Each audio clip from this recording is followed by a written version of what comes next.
Hello, celebrity gossip enthusiasts. I'm Us Weekly's entertainment director, Travis Cronin, and you're tuned in to Us Weekly's Hot Hollywood podcast, the show where we break down all of the hottest celebrity gossip stories of the week, the wild, the wacky, the weird, the outrageous, the flamboyant, and I'm not just talking about me and my co-hosts.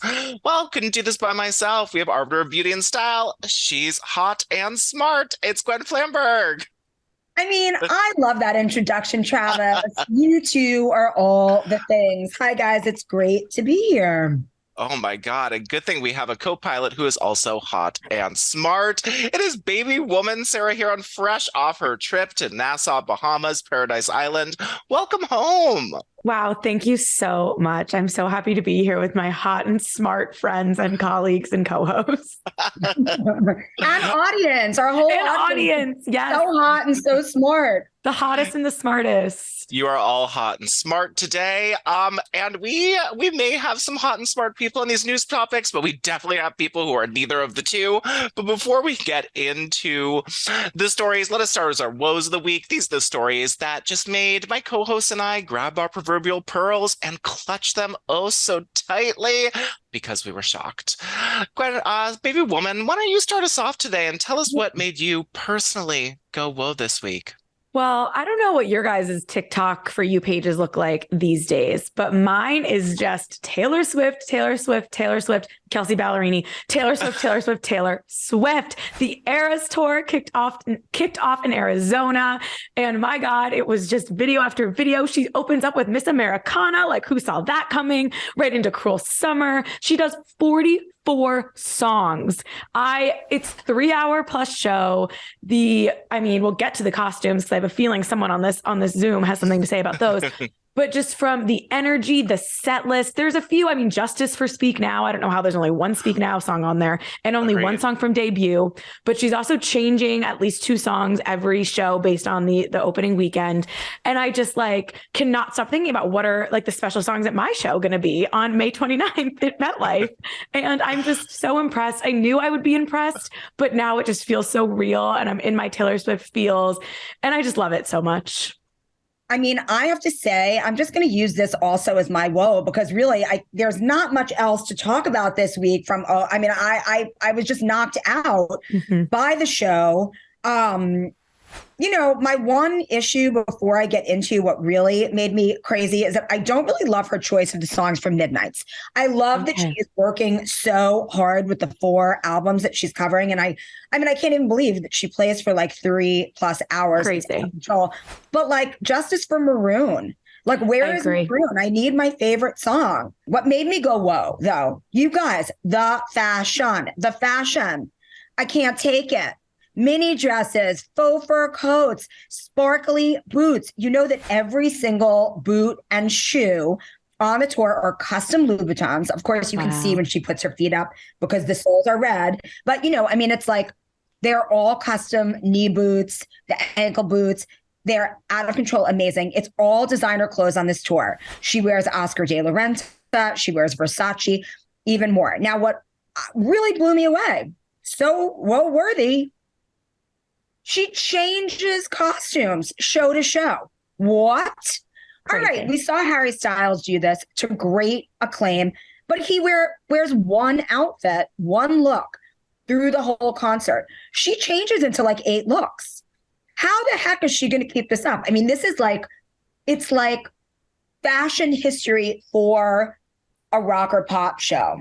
100%. And I think during Midnight Rain, she goes hides under the umbrellas that are dancing and is changing on stage, and comes out in a second look mid song. It's really wild. And also her hair stays so amazing through the whole show that it has got to be a wig. It's got to be a wig. Oh, they're all wigs. I was going to say those bangs, my bangs that they never stay straight. You do not see her real hair anytime in the show. Oh, that's fascinating. I never thought of that. J-Lo does the same thing. J-Lo, who has amazing hair. It's during a show, first of all, for the particular show, your hair has to stay amazing, consistent, even though there's time for those crazy wardrobe changes, which are all so coordinated. There's no time to touch up hair. And then you're going to be sweating. There's rain on the stage, all this. And then, from city to city with different water and whatever, show to show, the hair, the look has to stay consistent. So it's for sure a wig. Fascinating. Yes. The whole thing is fascinating. The hair and makeup is a moment. The fashion is outrageous. Taylor, like, just please, maroon. Give me maroon. Maybe maroon will be at the show that you sneak your ticket to, Gwen. Let's manifest that. I feel as though she's always like, after in Miss Americana's documentary, which opened up about like body image and like wearing like costumes and whatever. I just love that it is. I'm in that segment.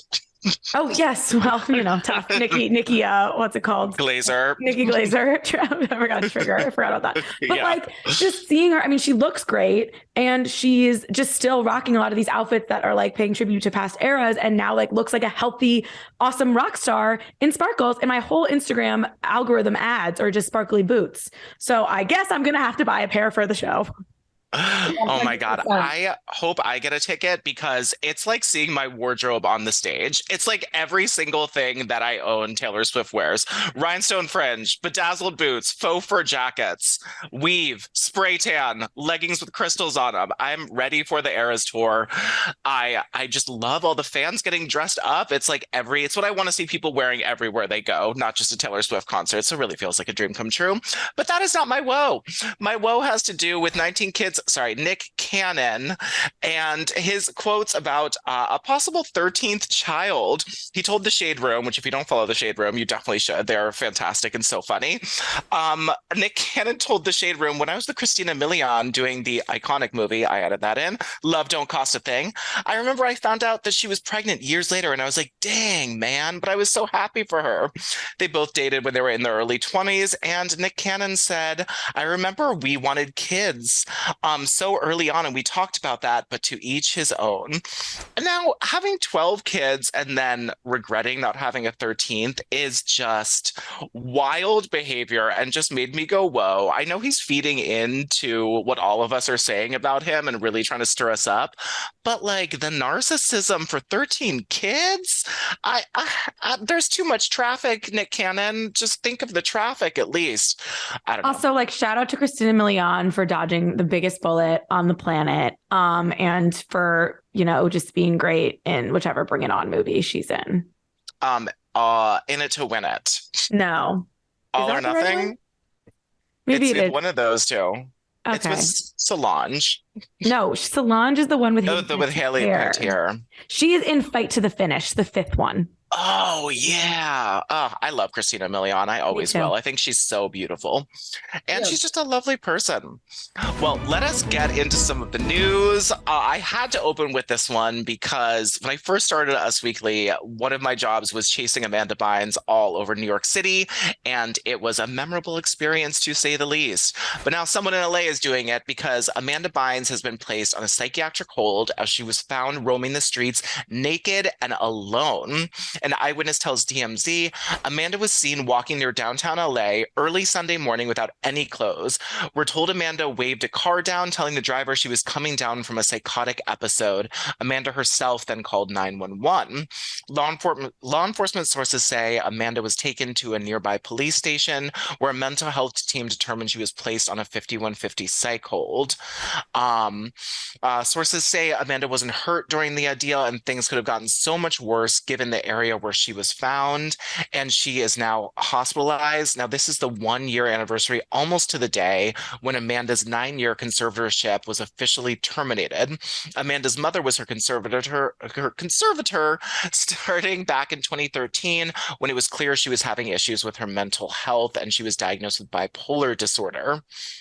Now, Amanda Bynes was supposed to attend 90s Con in Hartford, Connecticut, shout out my hometown, this weekend, but the event she canceled due to her illness. Now, this story makes me so sad. I really thought we were past the Amanda Bynes really bad mental health times. She still was a little bit quirky, but I didn't think we'd have her, putting herself in danger on the streets, and it's a really sad story. It's super sad. And I think it is, a lot of people online are saying that it's an interesting step and maybe an applaudable step of that she like flagged the car down and called 911 herself, which I agree with. It is, important to note, like you don't like get put on a 5150. That's not like voluntarily. So like there was obviously people who needed to step in there. But I also think it just makes me think about like the conservatorships and these battles overall, it makes me really sad because you want these people, Brittany, Amanda, who have gone through insane trauma and fame and just layers of abuse on hands of parents or bosses or all different kinds of things. And they get placed under these conservatorships. And in some sense, those are also forms of abuse and taking advantage of them. But now we're seeing maybe when we take away the conservatorship, there needs to be a middle ground. It's like we need the conservatorship to get like rebooted in a way that's actually helpful for these people, because I think they might need to be under some form of guidance, but those were just too much. That makes any sense as not a doctor or a lawyer. I feel worried and scared for her. She's obviously not in a good place, hasn't been in a good place for a very long time. And I mean, I hope that her people are really watching over her now. Me too. I want Amanda to be better. I really pull for her. And she had such a good long spell where she graduated from fashion school, and that was pretty much it. But, you know, we were seeing her sort of getting involved in projects slowly. And I know I was like really rooting for her to get better. So hopefully this time, like you said, Sarah, and our fans pointed out, that calling the cops on yourself seems to be a good step in the right direction, admitting that she has a problem. So prayers up for Amanda. Glad she is currently getting the help that she needs. Speaking of help that they need, let's get into Nick Lachey. Nick Lachey, as he's also known, Nick Lachey has been ordered to attend anger management classes and Alcoholic Anonymous meetings after accosting a paparazzo. Now, when police records show that he was charged with assault and battery against Jody Santos in March 2022, but did not receive any formal punishment until the photographer hassled the Beverly Hills Police Department for months. He has to complete anger management and AA within a reasonable time, which is a year or so. Santos, the photographer, told the Daily Mail, if he fails to, they will move forward and prosecute him with noncompliance, and he will get arrested. Now, this all happened when Nick and his wife Vanessa were leaving Mastro's restaurant in Beverly Hills. Hope they had the butter cake. And he spotted the paparazzi sitting in her car across the street taking photos, and he went ballistic, running over to her and trying to grab her camera and phone through the passenger window. And she told the Daily Mail that she clearly works for, and all my years of photographing celebrities, no one has ever tried to hit me. She tried to roll up the window as fast as she could, and she was scared. I thought he was going to break his hand. That's how hard he was willing to hit the glass. I'm surprised he didn't shatter the window. She has no doubt that Nick would have knocked her out if he had raised the window in a timely fashion. However, she claims he only received a punishment after she accused the DA's office of providing him with preferential treatment. Now, this is wild. I mean, I get it when you're a celebrity and you're being photographed all the time. It's really tough, especially when you're in sort of a sensitive situation. But like leaving a Beverly Hills steakhouse does not warrant, to me, running over and punching a window, especially he's been a celebrity for like 30 years. He should be used to this. It's sort of scary. And we've seen drunk Nick Lachey a little bit before, and he doesn't seem like a nice guy. What are your guys' thoughts? I mean, as a newlyweds connoisseur, I've seen every episode of Nick and Jessica's Newlyweds maybe 12 times each. He definitely has a little bit of a short fuse. Granted, back then he was more upset that Jessica, was leaving her dirty clothes everywhere. And also jealous that she was more famous than him and getting paparazzi'd and he wasn't. But yeah, I think that it kind of makes sense they lose their cool sometimes. We did reach out to the Los Angeles District Attorney's Beverly Office, Hills. and they told us weekly that Mr. Lachey has not been charged with misdemeanor assault and battery. Instead, he is participating in the LADA's pre-filing diversion program, which was established in 2017. As part of these conditions, he must participate in anger management classes and attend AA meetings. Successful completion of this program will result in no criminal charges being filed. So I think that he opted to do this so he didn't get charged. And then this photographer was like, well, hell no, I don't want people not to know this. So she told the Daily Mail that he's in AA and anger management classes. And now that LA district attorney confirmed that to us, and that's sort of the program that he's enrolled in. Thank God he's still able to, host Love is Blind, which returns this Friday. And you guys, I've seen most of the episodes of the new season. Same. It's the wildest season ever. It's the wildest season ever. I love it. It just gets better. But guys, is anybody watching 90 Day Fiancé the other way? No, TLC is my real blind spot post-Goslin era. It is really, really something. All right, back to Nick Lachey. He always seemed to me like such a mild-mannered guy. Really? I mean, yeah, like he just seems sort of like bland toast, like an Ohio boy, mild-mannered guy. Maybe he was having a really bad day. Yeah. I agree with Sarah in sort of the short clips I've seen from Nick, like with his like little rage spats. They seem to be like more prevalent on alcohol and just running up to like a woman's car and slamming on her window when you're just leaving a restaurant. It's not like you're like leaving your kid's pediatric appointment, like you're leaving Mastro's, and it just seems really, really unwarranted. I always think it's like celebrities, you're going through a bad time, maybe don't go to Craig's, don't go to Mastro's. Like I don't need to see you spotted out about. If it's like you're papped leaving your therapy office, that's when maybe we can feel a little guilty. Right. But if you are having a bad day, maybe don't be at Mastro's, maybe don't be at Craig's. Don't be at places I've never been but know by name because of all the pictures I see of you there. Like, I don't know, you have enough money, go rent an Airbnb in whatever in Idaho for a week. It's a little strange, and hopefully the classes help. We'll see. Now let's get into Sandoval, shall we? So glad to be able to say that. We missed last week. It's still all I think about. So what do you want to know? What do you want to talk about? Oh my God. Every single detail. I can feel the corners of me and the host's mouths just grinning because we love this story. Now, I want to open up with Raquel Leviss supporting her fellow beauty pageant friend, Brianna Derick, after Brianna revealed her autism diagnosis. Raquel commented under it. She says, I can relate with the hearts and the little gift wrapping stars. Raquel's rep has told us that Raquel doesn't have autism and she was just supporting her friend. Raquel also said on Instagram today, she is all over the gram much more than the last 2 weeks, that she indeed will be filming the reunion, which sources are telling us that it's either going to be tomorrow or Friday or Saturday of this week. It's Thursday, March 23rd. Thursday, March 23rd. I heard it was Friday. Andy Cohen is on the plane right now. Oh, bless. I can't wait. It is happening this week.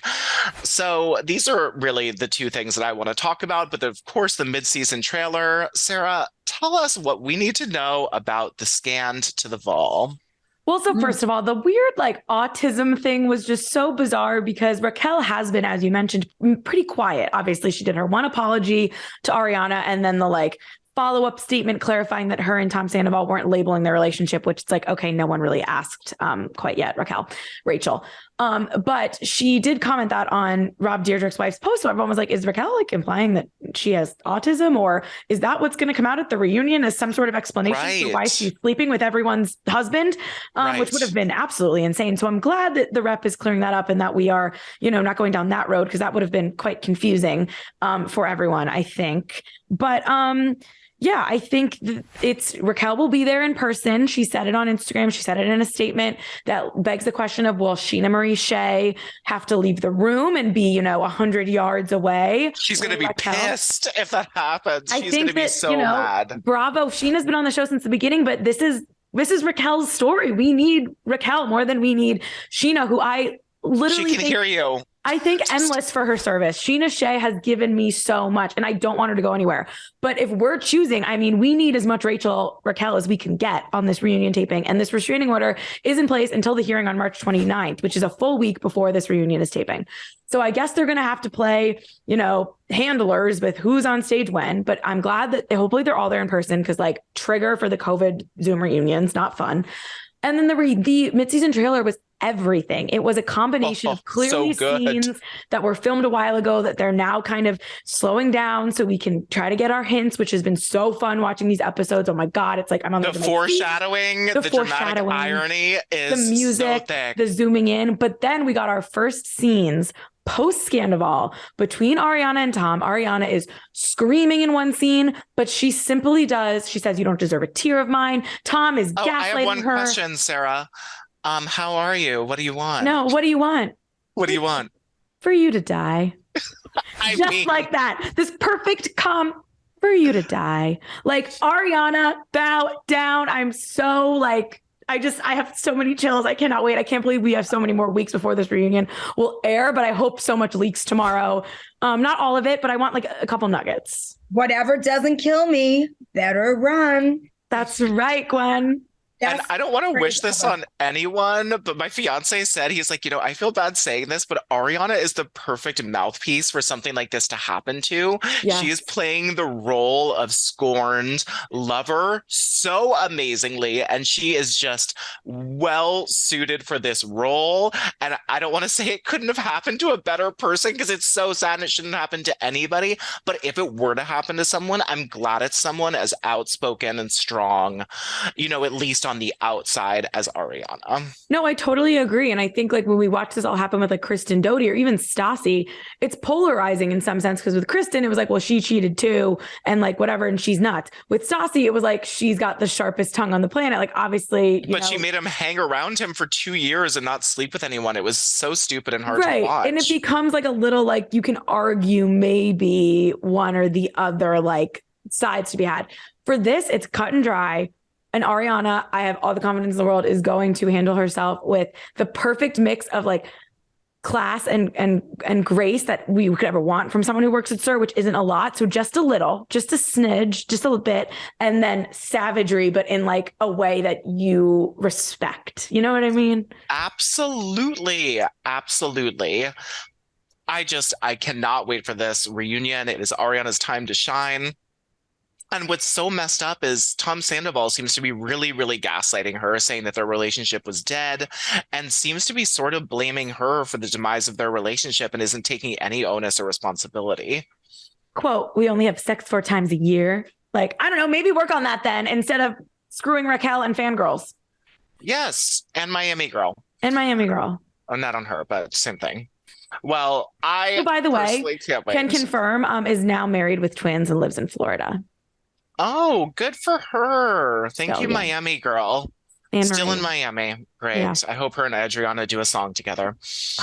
Okay, well, let's talk about TJ and Amy, because a source tells us that they are planning a big comeback. Oh. Now, they both went and ran a marathon together. That was sort of their like coming out party. And that was nice. Now they're trying to shop a show together by having their agents try to get them on the same network. If that doesn't work out, they will help vouch for each other at other networks. They won't let each other fail. They're going as a package deal. Their love is inspiring both of them to keep encouraging other and help working together. They were pitched doing a reality show as a docu-series, but they really want to get back to daytime. Now, Sarah, I know you were all wrapped up in this. Do you think there's any shot that they could land a gig together on daytime, or are they like Raquel and homewreckers who are tarnished at this moment? I mean, I hope so. I thought the marathon was kind of hilarious just because like their whole thing was that they were training together and running together, and like they have, not that they should be hiding out, I guess, but like no shame to then like still run this like half marathon. I'm predicting more of it was for charity, Sarah. Okay, I know.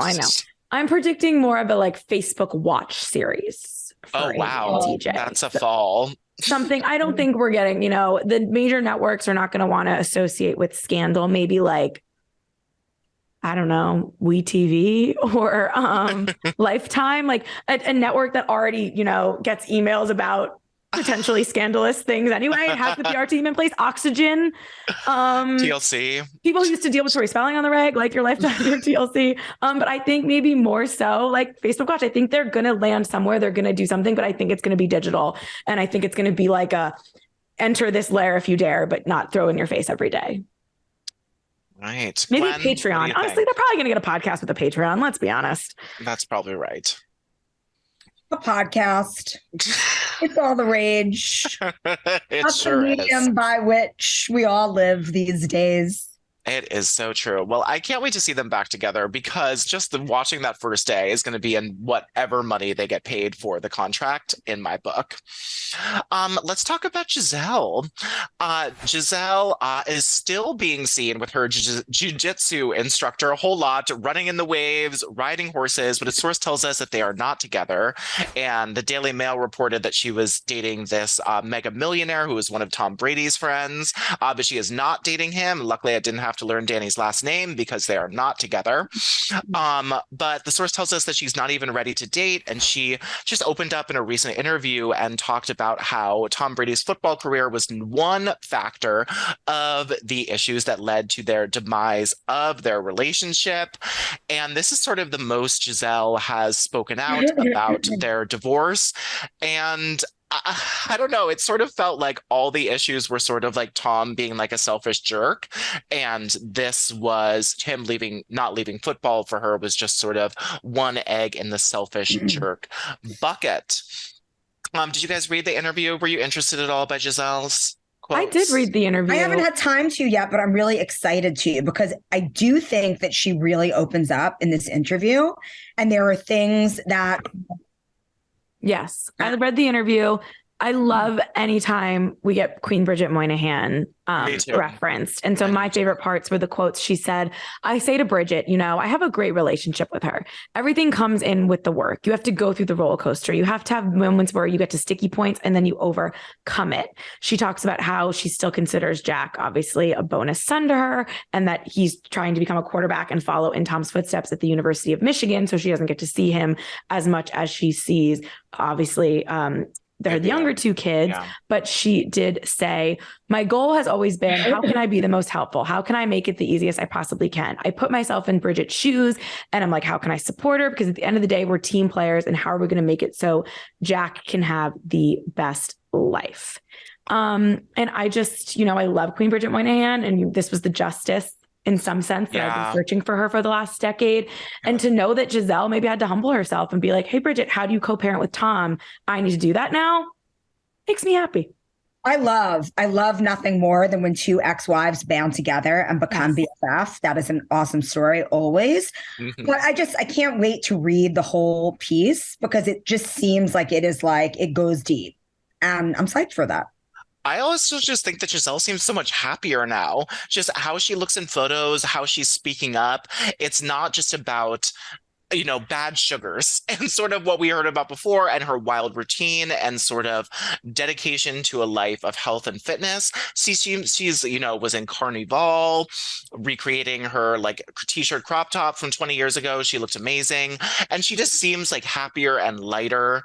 But I mean, I know sources all over the place are saying she's not dating anyone, but that jiu-jitsu instructor, it's looking like salmon to me. How much jiu-jitsu can we be practicing? Like they're together all the damn time. And I know a little bit about jiu-jitsu because my dad does it all the time, and he's never taken a horse there or ridden a horse while doing jiu-jitsu. So maybe this is a special form of, Hollywood jiu-jitsu that is horseback done, but I don't think so. And just the way that they're walking together, if it's not physical, it is definitely some type of emotional affair. That is just my wild, rampant speculation, and we will continue digging into it. Now, Sarah, I know you used to be a Dancing with the Stars fan, but before we leave, I just want to know your thoughts of Tyra Banks' exit and Julianne taking over as host. Honestly, I'm so happy you asked because I don't think I've gotten to talk about this on enough yet.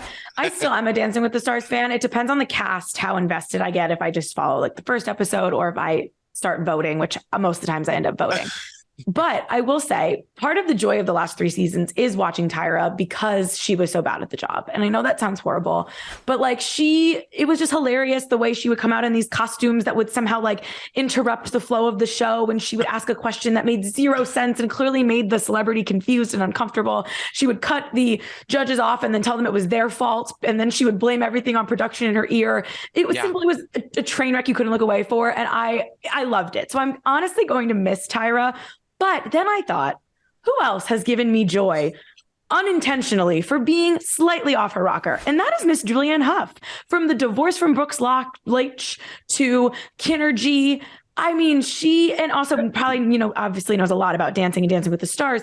And now we'll see that weird dynamic between her and her brother every week, which is like a little too close for me. Oh, God. I think there's more layers to this. So I think it makes sense. And I do think in some ways, I feel a little bad for Tyra that this came out as her telling TMZ casually, making comments like, I belong in the boardroom, not the ballroom, when she simply only has an ice cream line that I didn't know about until I was reading this TMZ article. And that's what she's going to go focus on. Yes, Smy's ice cream is Tyra's project that she's now shifting focus back to. Great. So that's a little dark. But I wish her well. And I thank her honestly profusely for the entertainment that she brought to the program. And I hope Julianne Hough can channel that same low-key psychotic energy. I loved Tyra's unhingedness. The only thing I would watch from Dancing with the Stars was like Tyra's entrances on TikTok when she came out, because they were just so weird and ridiculous, and she was kooky. And I really enjoyed the chaos that ensued because of Miss Banks. Yeah. And yeah, I also love Julianne Hough. When I was going through a breakup, Kinergy. You always give Kinergy all this credit, and it makes me uncomfortable. Kinergy. I love Kinergy. It is like obviously like way out there in terms of like the methodology for me, but in terms of like the fun dance aspect, it's like Zumba. It's like 305 fitness. It is like very shakety. The ground is giving us life through Mother Gaia, but I'm just there for the shakities. But I will never forget, I saw her perform at Central Park, one of her singles that didn't go anywhere. Can't remember it. Maybe Sarah does, probably not. But she was performing in these gold booty shorts and she was crawling on the stage. A Hallelujah song? No, definitely not. Oh. It was like the theme of the song was like, I'm sexy. Oh, it was like a Rock of Ages number. Maybe it was, but I would have recognized that. But she was like very I'm sexy, and Derick Hough was like right front stage, like as she was crawling backwards, like just cheering for everything that was going on there. And I love to see the support, but oh God, nothing's happening. But like they make me uncomfortable. I don't know why, but maybe that's great for the show. And, she's one of the biggest cover selling stars, so people love to grab her in the supermarket. So thank you, Julianne Hough. I know. I want like an update on her dating life and stuff. I know. Me too. Are there ladies? Are there menses? What is going on, Ziz? Well, maybe we'll find out next week. And thank you to thank you to my hosts, Sarah and Gwen, for helping me spill all of this piping hot celebrity this week. Again, this is Travis Cronin, Us Weekly with Hollywood Podcast, with your weekly peek into the glamour, glitter, fashion, from your favorite celebrities. Because after all, celebrities, they're just like us. They break car windows and have rage fits and walk naked on the streets of Hollywood. No, that is it. Well, thank you again to our hosts and to all of our listeners. As we have confirmed, you are smart and hot, and hopefully you'll be back next week even smarter and hotter. Thanks for listening. We'll see you then. Bye. For more news, content, and exclusive interviews, make sure to hit the sub, like, and bell button down below and visit usmagazine.com.